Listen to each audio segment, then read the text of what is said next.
Buenos días, mis hermanos y hermanas. Les saludo en el amor del Señor y, bueno, darle gracias a Dios por encontrarme una vez más aquí con ustedes. También agradecer al Señor el trabajo y la enseñanza que recibieron de parte de nuestros hermanos ancianos. Gracias también por sus oraciones siempre. La verdad que solamente decir que no importa cuántas veces uno vaya a Israel, siempre vuelve con el corazón lleno. Y la verdad que fue una experiencia muy, muy linda. Además, porque nos permite ministrar a personas que viajan con nosotros y que muchas veces no son siquiera cristianas. Entonces, es una oportunidad linda que el Señor me regala y yo les agradezco a ustedes por también permitírmelo hacer. Esta mañana también quiero saludar a cada uno de mis hermanos que se encuentran viéndonos a través de nuestra página en internet. A medida que pasa el tiempo también nos vamos enterando con mucha alegría en nuestro corazón y mucha humildad también la cantidad de personas que siguen esta transmisión. Por supuesto que no es lo deseable es que ellos pudieran estar en una congregación, pero entre ir a una mala congregación y ver internet, responsablemente les digo que prefiero que vean internet hasta que aparezca esa congregación donde ustedes puedan realmente ser alimentados, realmente dirigidos y donde realmente Dios esté obrando en la transformación de nuestras vidas. El único propósito que tenemos nosotros como iglesia es poder realmente entregar la verdad de Jesucristo por medio de su palabra, alentarnos unos a otros a que el Espíritu Santo realice esa obra transformadora en la que estamos embarcados y por supuesto también permitirnos predicar el Evangelio a toda criatura que aún no ha alcanzado salvación.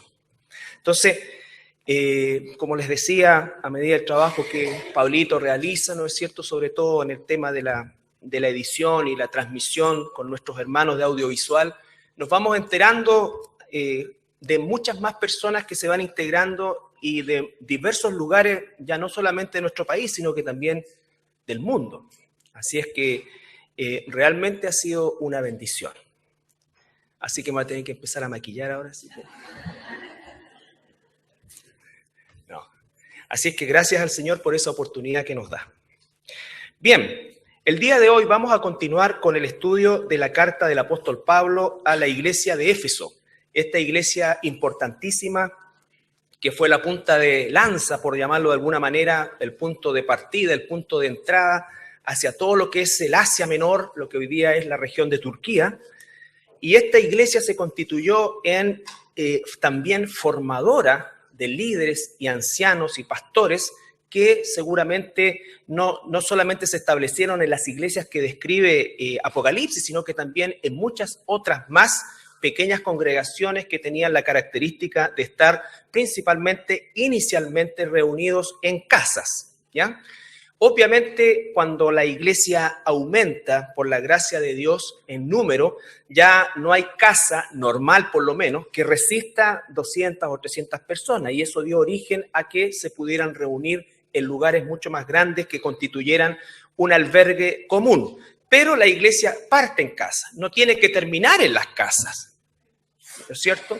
Pero partió en las casas. Es muy triste, por ejemplo, cuando personas que son rebeldes al mandato de Dios definitivamente saltan de iglesia en iglesia y finalmente no encuentran ninguna que le acomode, no iglesias que le enseñen la doctrina sana, sino que cosas que le acomoden y finalmente se terminan reuniendo en sus casas. ¿Cierto? Pero bajo ningún concepto de liderazgo, bajo ningún orden, bajo ningún principio bíblico. Dios no nos creó como hijos suyos para que nosotros viviésemos aislados como un archipiélago, sino que lo que hizo fue juntarnos en un cuerpo. Y un cuerpo se reúne bajo un techo común a lo menos una vez a la semana a celebrar, ¿no es cierto?, el Día del Señor, a celebrar el Día del Señor. Entonces, la carta a los Efesios es sumamente importante porque es una carta eminentemente doctrinal. los primeros 3 capítulos y está muy bien dividida, ¿no es cierto? Nos hablan acerca de lo que somos en Cristo y lo que Cristo ha hecho en nosotros. Somos nuevas criaturas, fuimos elegidos por su gracia, en fin, fuimos rescatados y una serie de aspectos que son reales para nosotros, por supuesto, y que en la segunda parte, que es la que estamos analizando, se convierten en situaciones ya prácticas de nuestra vida. ¿Cómo es que todo aquello que el Señor ha hecho por nosotros y todo aquello que nos ha concedido por medio de su salvación ahora se manifiesta de manera práctica en el mundo que vivimos? Un mundo que está completamente alejado de Dios y que cada vez más se va a ir corrompiendo en virtud del avance del tiempo, dando lugar a lo que será el futuro gobierno mundial del anticristo. Esa es la realidad que le espera este mundo, hermano. Esa es la realidad que le espera este mundo. Sin embargo, como cristianos, nosotros estamos llamados a estar en medio del mundo y brillar y ser sal y luz en medio de este mundo. El cristiano no tiene una conducta escapista. El cristiano tiene y debe tener una conducta en la cual integra su verdadero ser, la nueva criatura, como predicaba nuestro hermano Tadeo la semana pasada, ¿no es cierto? La nueva criatura inserta e integrada en esta sociedad corrupta. Nosotros no fuimos salvados por el Señor para aislarnos de la sociedad. Fuimos salvados por el Señor para influir en la sociedad, para infiltrar esta sociedad con no solamente la palabra verbal de Dios, por supuesto que sí, sino también con una forma de vivir que contrarrestara completamente la forma de vivir que tiene el mundo. Esa es la gran e inmensa tarea que Dios nos ha dejado a cada uno de nosotros.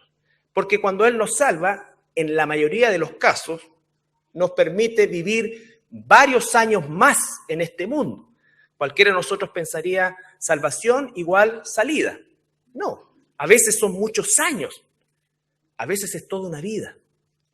Pero hay un propósito en eso, y ese propósito es que nosotros seamos verdaderamente agentes capaces de infiltrar de tal manera nuestro medio, o el medio en que nos encontramos, que efectivamente la Biblia dice que somos sal y luz en este mundo, con los efectos que ya largamente hemos estudiado, tanto de la sal como de la luz. La semana pasada ustedes analizaron principalmente con mi hermano Tadeo la situación que tiene que ver con el vestirse del nuevo hombre y el despojarse del viejo hombre. Este acto que pareciera tan natural en nuestra vida diaria humana, ¿no es cierto?, de cambiarnos de ropa, es la analogía perfecta para entender el hecho de que cada uno de nosotros debe obedecer y hacer el esfuerzo espiritual guiado por el Señor Jesucristo a través del Espíritu Santo de vestirse de todo aquello que es y que corresponde a ser un hijo de Dios. La salvación es por gracia, todo es la gracia de Dios, pero nosotros debemos esforzarnos, dice la palabra, en obedecer esa voluntad, Por eso es que la salvación no es por obras, nunca. Pero las obras de una persona verdaderamente salvada son el testimonio de que verdaderamente es un hijo de Dios. Dios hace una obra en nosotros. Ayer les compartí a mis hermanos en el paseo, que fue un momento también muy lindo, muy hermoso, muy significativo. Les compartí a Filipenses 1, donde el Señor justamente dice en el versículo 6 que Él comienza una obra y que la va a llevar a término. No es que nosotros le ayudemos a Dios. Lo que nosotros debemos hacer es obedecer lo que Dios ya ha establecido. Y de eso se trata lo que vamos a ver el día de hoy, que va en directa relación con vestirse del nuevo hombre y despojarse del antiguo. En Efesios capítulo 4, versículo 25.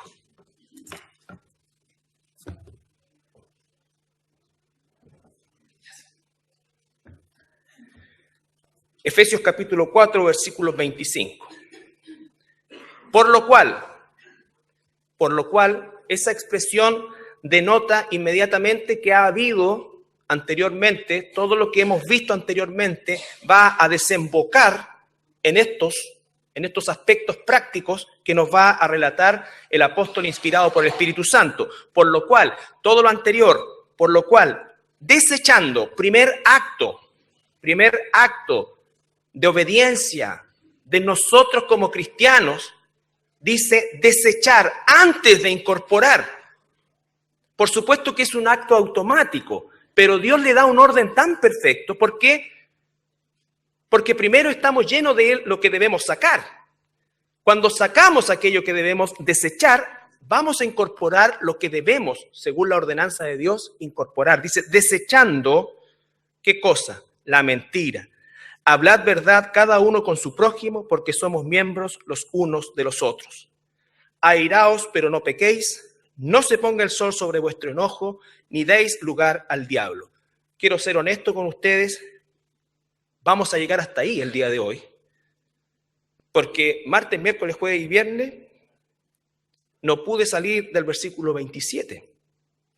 Pensaba hoy día terminar hasta el 32, pero no podía. ¿Y saben por qué? Porque es realmente ahí donde comienza la lucha espiritual de nosotros como cristianos, en aquellos hábitos tan pecaminosos con los que hemos sido formados y que hemos practicado por tanto tiempo y que muchas veces caemos también como cristianos. Esa lucha permanente, ese contraste infinito entre la mentira y la verdad, esa condición de airarse pero no pecar, entender que es airarse pero no pecar, porque yo no tengo ningún problema con el airarse, pero coma pecar, ahí estoy sonado. Entonces no es que tenga que aprender a airarme, eso lo tengo por naturaleza. El tema es cómo no pecar, a pesar de airarse. Y el versículo siguiente, no deis lugar al diablo. Entonces, supone el hecho de que cuando no somos transformados en esta área por parte del Señor, inevitablemente, aún siendo sus hijos, damos lugar al diablo. El diablo dice que es padre de mentira. Él inventó la mentira. Cuando miento, me parezco al diablo. Y él no es mi padre. Y si él no es mi padre, entonces ofendo a mi padre. La persona que está sin Cristo es hija del diablo. Miente por naturaleza, como lo hacíamos nosotros. Fíjense ustedes que uno inevitablemente cuando analiza este tema de la mentira, y hay N definiciones y muchas cosas al respecto, pero se da cuenta que este es un pecado que está inserto transversalmente en toda la sociedad y en toda cultura. Nosotros mentimos. Los políticos mienten. Los presidentes mienten. Los gobiernos mienten. La mentira es una parte gigantesca de la vida social de los seres humanos y está aceptada como tal, está subdividida, está aplacada, pero jamás anulada. La mentira es parte de la vida. Y si nosotros pudiésemos hacer, ha estado siempre la mentira, no es que lo que voy a decir a continuación, ahí empezó la mentira, no. Pero fíjese que en el mundo hay dos religiones que convocan prácticamente el 80% de la población del mundo. Una es el catolicismo romano y otra es el islam. Y cuando nos ponemos a estudiar qué significa la mentira en uno y otro sistema de pensamiento, que ya de por sí es mentira, toda religión que no está basada única y exclusivamente en la Biblia, por antonomasia, es mentira. Aunque tenga tintes de verdad, aunque en definitiva alguna de las cosas que dice es verdad, pero esas verdades son verdades que Satanás ocupa para engañar aún más a aquellos que están bajo la tortura y la esclavitud de esos sistemas. Pero cuando analizamos, por ejemplo, en la mentira bajo la cultura romana, católica romana, nos damos cuenta que la mentira es un pecado venial, porque ellos tienen división entre pecado mortal y pecado venial. Entonces la mentira es parte de un pecado venial. Es pecado, pero no es tan grave. Y basta una confesión y un par de rezos de algo y está solucionado el problema. El pecado mortal en el sistema católico romano está asociado casi completamente a la ofensa que uno de sus miembros u otra persona, incluso no parte del sistema, diga con respecto a la máxima autoridad, al Papa. Cualquiera, dice el Concilio de Trento, cualquiera que no reconozca que el Papa es el vicario, es decir, el que está en vez de, cosa espantosa. Cualquiera que niegue que el Papa es el vicario de Cristo, entonces sea anatema, que significa maldito, y miles, millones de personas, entre esas muchos hermanos nuestros, durante siglos fueron perseguidos y quemados, no por mentir o pecar contra la palabra de Dios, sino por ofender al sistema papal. Cualquiera, por si acaso este concilio está en vigencia todavía, jamás ha sido caducado. Jamás ha sido caducado.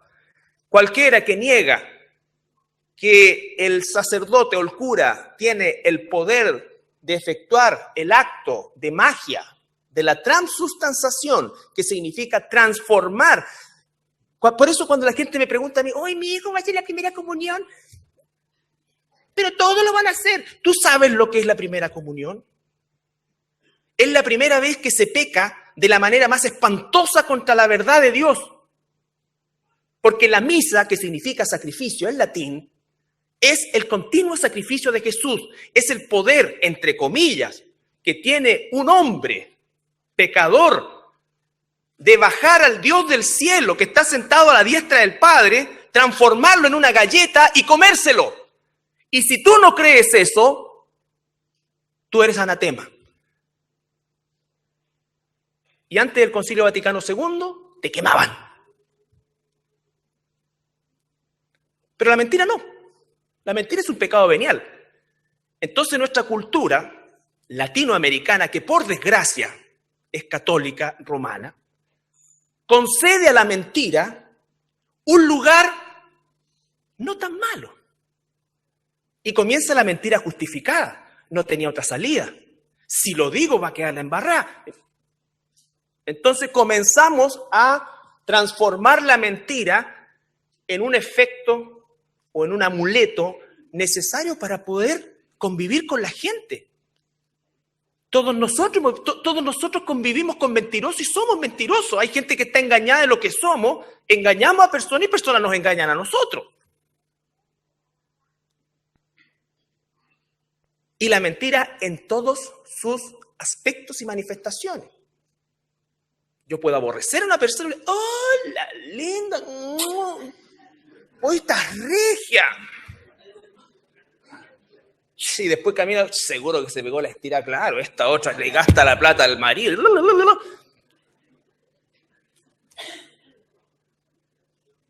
Mentira, un beso de Judas, pero a toda luz. Y eso ocurre en todos los cafés de la ciudad, del mundo. Todo, uno se ve como las señoras se besuquean todo y después la que se para, o el que se para, porque los hombres también estamos en eso, ¿no es cierto? Tiene que salir de espalda. Y nosotros somos iguales. Y en la iglesia, uno de los deportes preferidos de las iglesias cristianas es el chisme, la mentira, el pelambre. Oye, bueno, ¿y cuándo se casan? Ya en otro año. Después se casan. Oye, y bueno, ¿y cuándo viene la guagua? Ya, no es la guagua. ¿Y la parejita? Tienen dos después tienen un tercero. Si ustedes no tienen televisión. O sea, ¿qué te importa? Esa maldita costumbre de meterse en la vida de los demás a ese nivel. Cosas que no tienen ninguna trascendencia. Pero así somos, aquí en la iglesia. Por eso tenemos que luchar contra eso. Por eso es que no pude pasar del versículo 27. Por eso no puede pasar el versículo 27. Entonces dice, desechando la mentira. El acto de desechar la mentira, ¿ya? Es un acto sobrenatural, porque nuestra naturaleza es mentir. Aun cuando somos cristianos, nuestra naturaleza carnal sigue empujándonos a mentir. Y vuelvo a insistir, en las más diversas manifestaciones, desde la hipocresía, desde la falsedad, de algunas formas, ¿no es cierto? Desde quizás clichés falsos también. Y con esto no estoy pidiendo, por favor, que hagamos un análisis exhaustivo. No, hay cosas que tenemos que, las más groseras, que salgan para que podamos ver las menos groseras, pero no empecemos al revés. A veces la gente empieza por el cliché y se traga el camello, ¿no es cierto? Y cuela el mosquito. Es al revés. Parte por lo grande, partamos por lo grande y el Señor nos va a ir guiando al detalle. Pero hay muchas cosas que son evidentes en nosotros en relación a esto y que las ocultamos, las defendemos, nos molestamos cuando somos confrontados por alguien o nos molestamos o pasamos por alto cuando la palabra nos confronta. Porque decimos, nosotros no somos así. Nosotros no somos así. Y como tenemos una cultura católica, si somos así, la suavizamos. Y decimos, bueno, en realidad, pero, o sea, en comparación con este. Esa es la cultura católica. ¿Ya? La otra cultura que gracias a Dios todavía no llega en masa a estos lugares del mundo, así que para todos los que les gusta ir a la mezquita y admiran la cultura islámica, quiero decirles que están totalmente equivocados. Lo único bonito que tiene eso son los detalles, ¿no es cierto? Pues tiene una artesanía muy linda, pero su cultura es satánica. Su cultura es satánica. El Islam es una cultura satánica. Y pasaríamos horas, días explicando el daño que se hacen unos a otros. Salgamos nosotros mismos del espectro. Pero esta cultura, en el Corán, por si acaso alguien quiere después la información, el Corán tiene 114 capítulos o suras, y cada una de esas suras o capítulos tiene aleyas, que son el equivalente a los versículos. ¿Por qué tiene esta distribución? Porque Mahoma copió hasta el esquema de la Biblia. Recuerden que el Corán ni siquiera lo escribió Mahoma. Se compiló, supuestamente, prácticamente 100 años después de la muerte de Mahoma, por otras personas. Por eso hay una tremenda pugna entre los sunitas y los chiitas, justamente al inicio no solamente de la sucesión sanguínea de Mahoma, sino que también la redacción y la inclusión de muchas cosas que supuestamente originalmente no estaban. Y como suele ser en este tipo de situaciones, al igual que en la cultura católica romana, la tradición y la escritura no se complementan, sino que se contradicen. Hay 14 suras de estas 114, 14 suras, o sea, más del 10%, o el 10%, por eso estudié biología, el 10% que aceptan la mentira. Por ejemplo, la sura 3:28.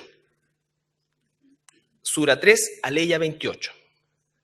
Un musulmán puede hacerse amigo y aliarse con un infiel cuando está en peligro y para atentar contra su vida. ¿Por qué creen ustedes que los gringos todavía no aprenden? Que el enemigo lo tienen metido ahí mismo, porque ellos, varios versículos así, les permiten a ellos hacerse los amables y entablar relaciones incluso familiares con el infiel para ganarse su confianza. Y una vez que se ganan su confianza, entonces ya el cáncer está adentro. No hay un Islam bueno, ni hay un Islam moderado. No, eso es mentira, eso es publicidad, eso es falsedad. El propósito del Islam es eliminar a los infieles. Y cualquiera que no sea musulmán es infiel. Y se le concede se le concede a los musulmanes en pos de esta causa, mentir, ¿no es cierto?, dar falso testimonio, es largo. Aquí está, si lo quieren llevar. Fíjense en la Sura Bajuri 49:857. El que hace la paz entre las personas inventando y contando información falsa por causa del Islam no es un mentiroso. ¿Ya? Entonces, las dos culturas religiosas más grandes del mundo tienen la mentira, en este caso como algo abiertamente aprobado y lo otro como algo secundario, venial. Por lo tanto, ser una persona creyente en cualquiera de estos dos sistemas y ser un mentiroso no necesariamente es un problema. En algunos casos es algo que se favorece por la causa, en el caso del Islam. En el catolicismo romano es algo menor y que puede ser perdonado. Los inventores de la mentira blanca, la mentira esto, de acá y allá, es el catolicismo romano. Piensen hoy día, hasta el día de hoy, cuánto es que se le miente a la gente, y lo más increíble, y ahí uno ve que el velo que tienen puesto es sobrenatural, porque cuántas mentiras ya se han descubierto. Y seguramente debe ser un porcentaje muy poco. Sin embargo, la gente sigue creyendo en el sistema. No es que el cristiano no mienta, y quiera Dios que no lo hagamos, luchar contra eso. Pero el sistema cristiano, Dios tiene una opinión absoluta de la mentira. Primero en el Decálogo, en los 10 mandamientos lo considera, ¿no es cierto?, como algo absolutamente prohibido, no mentir, en todas sus formas. Cuando nosotros analizamos, por ejemplo, el Levítico 19, vamos a hacer un recorrido breve por pasajes tanto del Antiguo como del Nuevo Testamento. Levítico capítulo 9. 19. Es que donde leí lo del Islam me puse mentiroso. Levítico 19. Se me pegó. Ya va a salir el musulmán y va a venir acá y va a enterrar un cuchillo. Saldré en la noticia. Sí. Aquí lo espero. Versículo 11.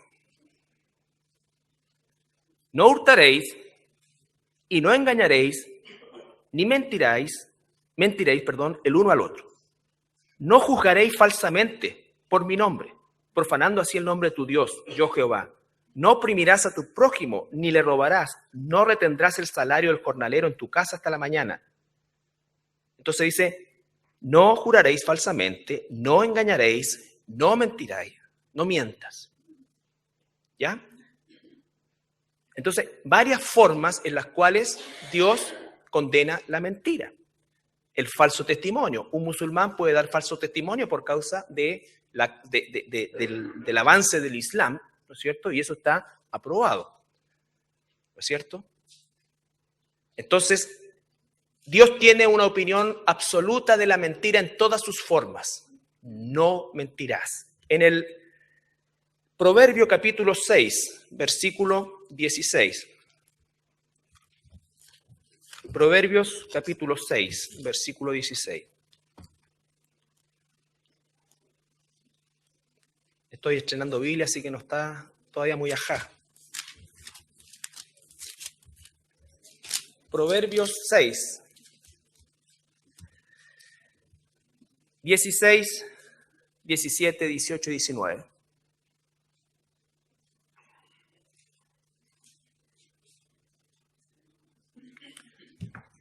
Seis cosas aborrece Jehová y aún 7 abomina su alma: los ojos altivos, la lengua mentirosa, las manos derramadoras de sangre inocente, el corazón que maquina pensamientos inicuos, los pies presurosos para correr al mal, el testigo falso que habla mentiras y el que siembra discordia entre los hermanos. Dios, quiero repetirle, aborrece. Muy lejos de la concepción venial. Dios aborrece la mentira. ¿Por qué? Porque el padre de la mentira es Satanás. El amor perfecto implica aborrecer todo aquello que atenta contra este amor perfecto. Si yo amo la verdad, tengo que aborrecer la mentira. ¿Se entiende? De lo contrario, no es tan problemático. No. Si tú no aborreces la mentira, no amas perfectamente la verdad. En todas sus formas. Doctrinalmente, socialmente, culturalmente, como sea. Dice Proverbios, ahí mismo que estamos, 11.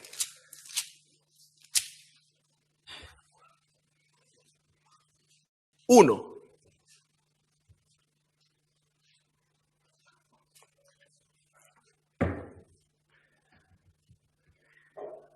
El peso falso es abominación a Jehová. ¿Qué significa eso? Nuestra actividad laboral, nuestros negocios, lo que hacemos, ¿lo hacemos para la gloria de Dios o para el ojo del hombre? ¿No es cierto? No mentir. No mentir en relación a nuestro trabajo. No mentir en relación a nuestras declaraciones. A los impuestos. ¿Son injustos? Claro que son injustos, pero si el gobierno me roba, estos son unos ladrones, yo voy a pagar con la misma moneda. No estás autorizado para eso. No estás autorizado para eso. Aún en medio de la injusticia que es real, el cristiano no está autorizado para violar las leyes de esa manera y mentir. Primera de Pedro. Saltamos al Nuevo Testamento.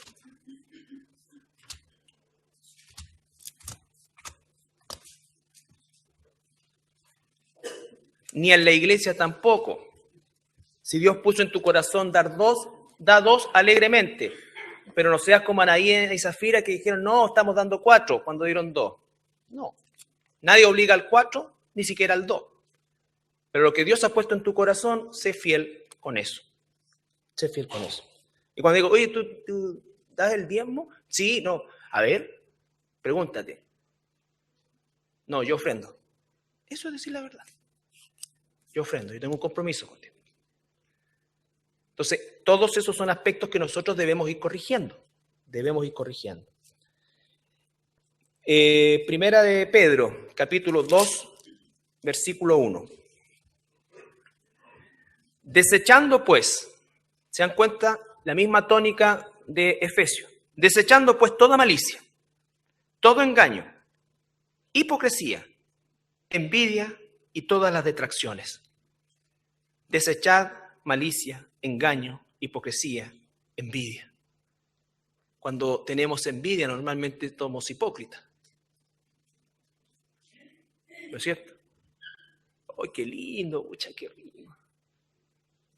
Este no se lo merece. No se lo merece. Este no va ni a la iglesia. Y mira, yo que soy un hombre fiel. La envidia trae muchas veces hipocresía. Primera de Pedro, ahí mismo, capítulo 3, versículo 10.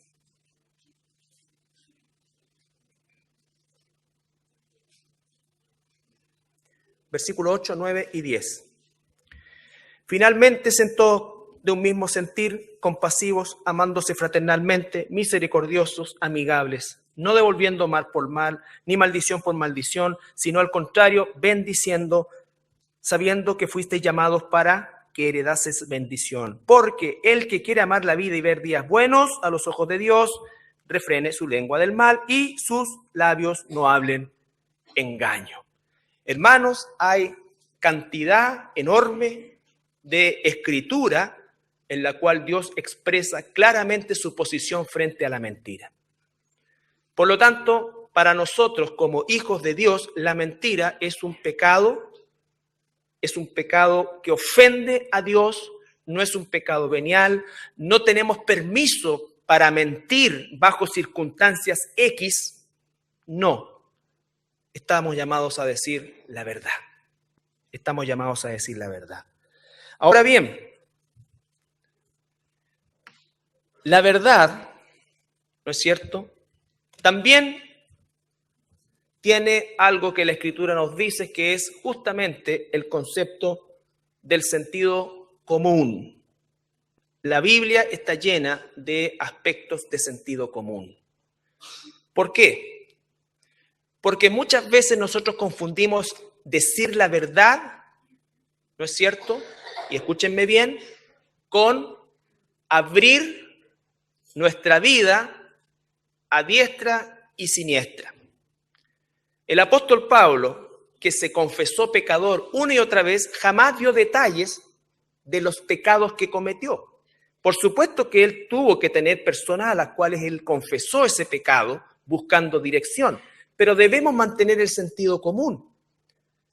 Por eso es que una de las curiosidades que la gente está metida, teólogo y todo, ¿cuál era el aguijón de Pablo? Nunca lo dijo. Nunca lo dijo. Porque imagínense lo que hubiera pasado. Tengo el aguijón de Pablo. Yo soy como Pablo. Dice, Dios me dejó con un aguijón de alguna manera que me atormenta cada vez que me voy a pasar de la línea. Y qué bueno sería que cada uno de nosotros tuviera eso. ¿Cuánto nos ahorraríamos de pecar? Pero dice el apóstol, por ejemplo, en Romanos 7.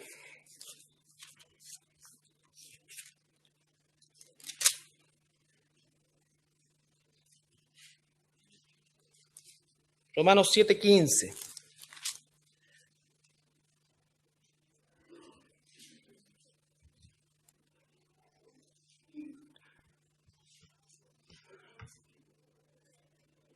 Porque lo que hago no lo entiendo, pues no hago lo que quiero, sino que lo que aborrezco, eso hago.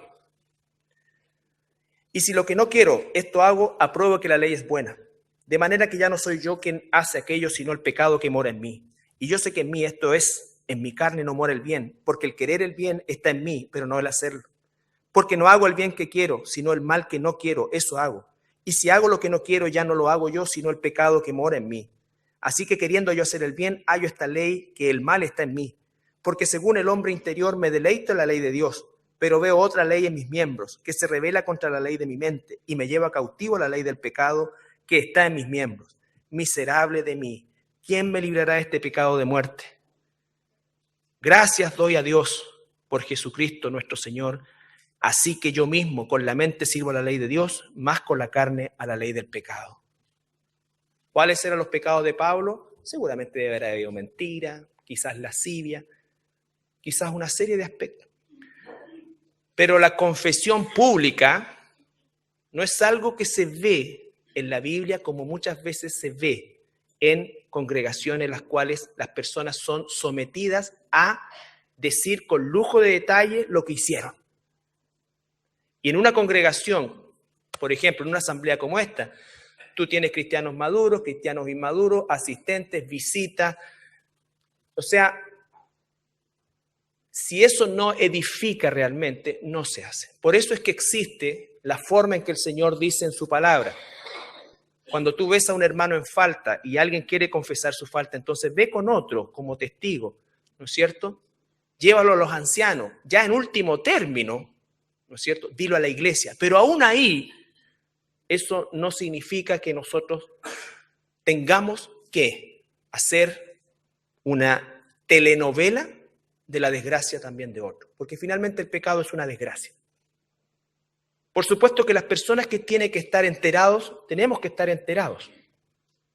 Tenemos que estar enterados, porque si no, ¿qué es lo que se dice? Oye, ¿por qué se fue? No, se andaba con otra, en serio, no. Y ya empezó. pues tenía una familia, tenía niños, tenía otra empresa. Y volvemos al principio, orar por él o por ella. Orar por él o por ella. La gente se hace cualquier tipo de expectativa. No, sí, lo echaron porque le estaba haciendo sombra al pastor. No, sí, se robó esto, ¿no? ¿Te das cuenta? Eso pasó. Y gente se fue de aquí enojada. Pero aún así, por respeto, aún a una situación muy difícil, nosotros no estamos, ay, este se fue con este, y aquí están, hermano, la comprobación. No, ¿en qué edifica eso? Solo con el hecho que hay un pecado. Ahora, cuando nosotros hemos pecado contra alguien en particular, vamos y le confesamos a esa persona. Y podemos traer testigos o llevarlo ante los ancianos, ¿no es cierto? Y confesar eso y buscar el perdón de Dios. Buscar el perdón de Dios. Entonces, la verdad por sobre todas las cosas. El sentido común como parte de ese proceso. Sentido común no es ocultar cosas. Sentido común es saber si esto edifica, quiénes deben escucharlo, qué propósito hay en decirlo, ¿no es cierto? ¿Cuánto edifica a nuestro entorno? Esa es la verdad. Quiero decirles que en mis años de consejería, yo no permito que las personas me cuenten detalles. Cuando alguien me fue infiel, se fue con la vecina y momento, hasta ahí nomás. El pecado, ¿qué es lo que es la infidelidad? La magnitud la verá Dios. Porque para Jesús la infidelidad parte de los ojos. Entonces, ya es suficiente. No, pero es que... No, porque no soy una manta de vómito. Ahí es donde nosotros tenemos que aprender a llevar nuestros dolores a Dios. Nuestros dolores a Dios. Pero nosotros lo vemos al revés. ¿Por qué? Porque estamos buscando muchas veces en nuestro dolor no solamente ser comprendidos, sino que ser apoyados muchas veces en actos que también Dios condena, como la venganza. Como la venganza. ¿Ven que no podíamos pasar del 27? Solamente esbozarlo. El segundo aspecto, del enojo injusto al enojo justo. Porque dice Efesios, airaos, pero no pequéis, no se ponga el sol sobre vuestro enojo. Esto, hermanos, es un área también, en lo personal, dolorosa, porque fui una persona enojona durante muchos años de mi vida. Y si no tenía nada por qué enojarme, lo inventaba. ¿Ya? Entonces, es algo que te consume, ¿ya? Bajo el paraguas del perfeccionismo y todas estas cosas. No, es que tú tienes una mentalidad muy perfeccionista. No, soy un pecador. Me enojo por cualquier cosa. ¿Ya? Y gracias a Dios y con mucho trabajo del Espíritu Santo, diría que he dado algunos pasitos. Pero las personas que más tienen que, de las cuales más nosotros recibimos este monitoreo, es de aquellos que están todos los días con nosotros. No de ustedes, de mi familia, de mis hijos, de mi esposa. Ustedes me ven como le va. Buenas noches. Y real lo hago de corazón, pero no tengo ningún problema con ustedes. Salvo que me dejen el baño corriendo el agua, esas cosas así que también me sacan de quicio. Pero, y eso, hermano, ¿por qué? Porque el enojo es una herramienta que Satanás usa para ganar terreno en nosotros. Pablo dice, no ignoramos sus maquinaciones. Creo que ninguno de los que somos cristianos no sabemos que el enojo, ¿no es cierto?, lo usa Satanás. Porque normalmente algo que parte así termina en una explosión atómica. Y parece que no puede parar. Y una cosa lleva a la otra, y una cosa lleva a la otra, y una cosa la lleva a la otra, y así sucesivamente cuando empezó por algo así. Entonces, Satanás, una de sus grandes maquinaciones para quitarnos el gozo, para hacer que causemos daños, para causarnos daños, usa el enojo. el enojo. Sin embargo, dice, airaos, pero no pequéis. Es decir, que el cristiano no puede no tener esa emoción del enojo. ¿Por qué? Porque somos humanos. Jesús, el hombre perfecto, lleno, 100%, 24/7, lleno del Espíritu Santo al tope, también se enojó. Por lo tanto, tengo que ver por qué se enojó mi maestro y considerar eso lícito de mi enojo. Lícito de mi enojo. ¿Cuándo se enojó Jesús? ¿Cuándo reaccionó Jesús? Principalmente cuando el nombre de Dios es ofendido. Cuando el templo de Dios fue profanado, que en aquel entonces constituía la presencia de Dios, hasta que Jesús muere y resucita y ahora el templo del Espíritu Santo está en nosotros. Sin embargo, también se enojó con la actitud dura de los fariseos. También se enojó con ellos y usó palabras duras hacia ellos. Por lo tanto, si pudiéramos circunscribir el enojo santo, no el santo enojo, el enojo santo, es el hecho de que como cristianos debemos ser celosos de la verdad de Dios. ¿Y sabes qué? A veces somos muy suavecitos. Dejamos que la gente, ¿qué es tu Dios? Puta, ¿qué es tu Jesús? Mira lo que hago en tu Jesús. Y nosotros, Pero anda a decirme algo a mí, porque ahí salimos. Estamos egocéntricamente enfocados en nosotros. Entonces, como siempre digo yo, cuando uno tiene perritos, hasta el perro reacciona cuando te van a hacer algo a ti, que soy su amo. ¿Cierto? El perro se pega su encachá, ya vamos a terminar ya. Claro, porque ve que a su amo le están haciendo algo. Y nosotros, de nuestro amo, nuestro rey, nuestro señor, ¿cómo es que defendemos su palabra? No estoy diciendo que nos agarremos a patadas, a combos, no, pero tener respuesta firme. Tener respuesta firme que seguramente va a traer molestia a la gente. Pero tener respuesta firme, eso no es así. Eso no es así. Dios nos dio un regalo a partir de este viaje a Israel. Tenemos un guía cristiano 100%, tuve tiempo con él a solas y realmente bien. Pero anteriormente teníamos un guía ateo. Y eran los encontronazos, pero todos los días. Todos los días eran encontronazos. Porque él ofendía a Dios. No me estaba ofendiendo a mí. Si ofendía a Dios, me ofende a mí. Él ofendía a Dios. Decía, mira, Jesús se casó con María. No fue esa cuestión así. ¿De dónde saca eso? Y ta.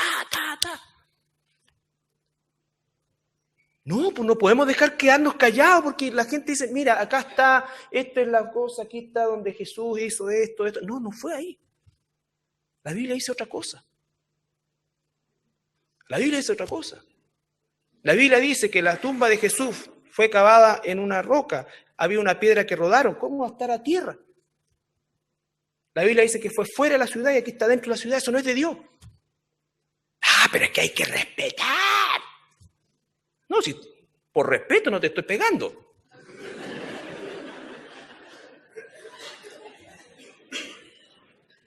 No, si respeto te tengo. Pero no podemos así. Entonces, tan liviano eso. Pero, ¿dónde es que nos concentramos nosotros con el enojo? Cuando nos ofenden a nosotros. Ahora, ¿qué pasó cuando ofendieron a Jesús? ¿Cuál es el estándar? Lo que estamos predicando, hermanos, es sobrenatural y el estándar es Jesús, perfecto.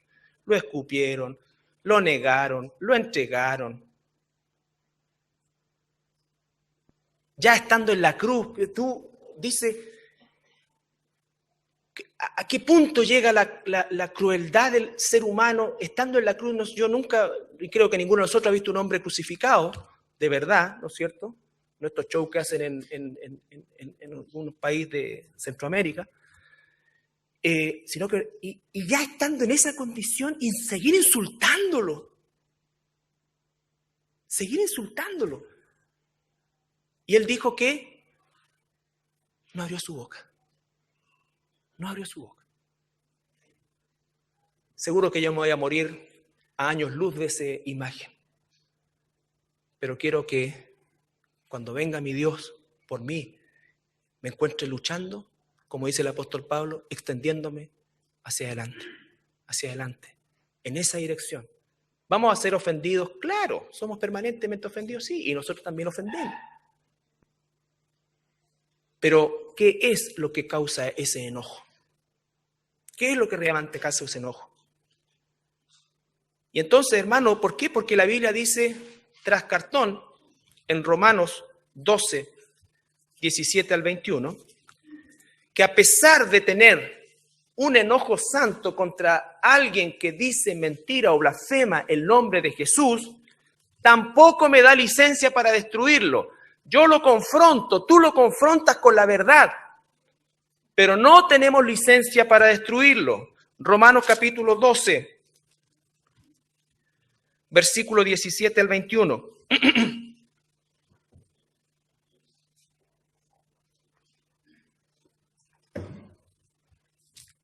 No paguéis a nadie mal por mal. Procurad lo bueno delante de todos los hombres. No paguéis a nadie mal por mal. ¿Por qué? Porque mi Señor no lo hizo. Y Él dice que mora en mí. Por lo tanto, en alguna parte de este podrido corazón está ese poder. ¿Ya?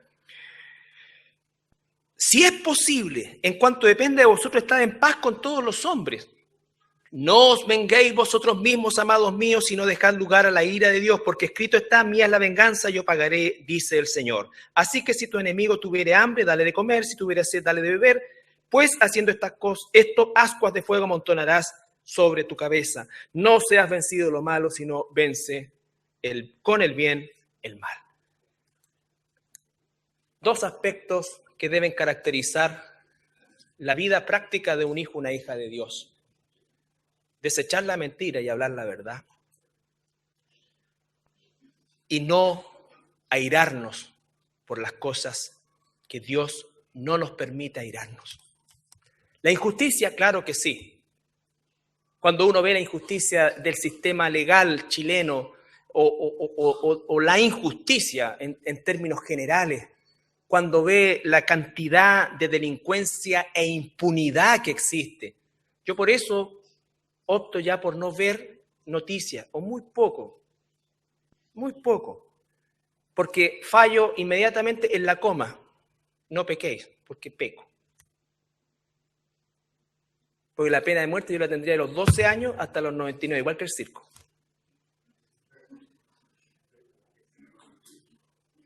¿Me entienden? Entonces, no, todavía no puedo superarlo bien. Soy sincero, no lo puedo superar bien. Estoy en vía, seguro, pero no lo puedo superar bien. Entonces, ¿qué hago? Lo evito. Lo evito y no tengo vergüenza en decirlo.